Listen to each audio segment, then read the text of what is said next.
এবার এই ভিডিওটা একটু নতুনত্ব হতে চলেছে। অনেক কিছু তো করছি, কোনোভাবে কিছু পাচ্ছি না কিছু। এখন নতুন চিন্তা ভাবনা, ফুড ব্লগার হব। মজা করলাম। তা হোটেলে খেতে যাব, হোটেল যদি খুঁজে পেয়ে যাই। দেখো কি করতে পারি, কি করি।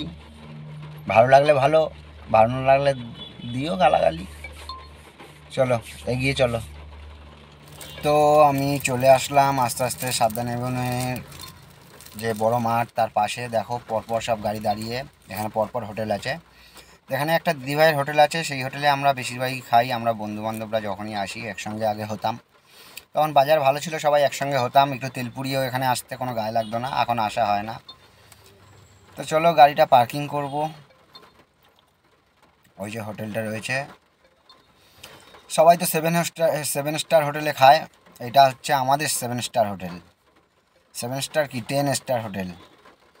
তা খাওয়া দাওয়া করে নিই, তারপর দেখি দিদিভাইয়ের সঙ্গে একটু কথা বলবো। দিদিভাইকে অনেকেই চেনো।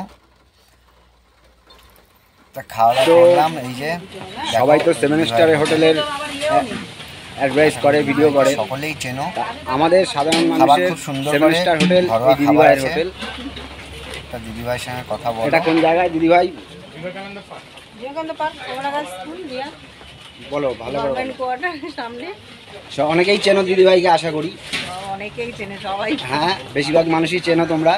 তা দিদিভাইয়ের খাবার খেলাম, খুব টেস্ট। এমনি আগেও খেয়েছি অনেকবার, আজকে একটু নতুন রকম ভিডিও করলাম, তাই খাবারটা খেলাম বলে দিদিভাইকে জিজ্ঞেস করে ভিডিওটা করছি। তা দিদিভাইয়ের এখানে খাবার কিরকম কী রেট আছে?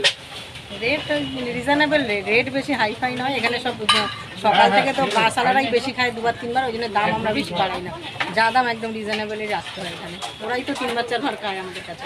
তাহলে বুঝতে পারছো, আমরা সাধারণ মানুষ, খায় ওই জন্য দাম আমরা বেশি বাড়াই। এখানে আরামসে খেতে পারবে। এখানে প্রচুর মানুষ খাচ্ছে। দেখো আমি যখন এসেছিলাম তখনও প্রচুর ভিড় ছিল, এখন কমে গেছে, বেলা হয়ে গেছে। আর এই দাদাকে তো চেনোই, সুপারস্টার।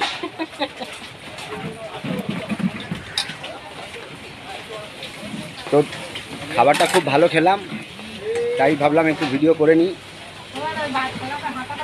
চলো আবার ডিউটি শুরু করবো। টাটা।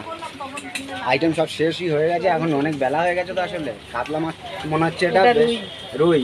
কাতলা শেষ।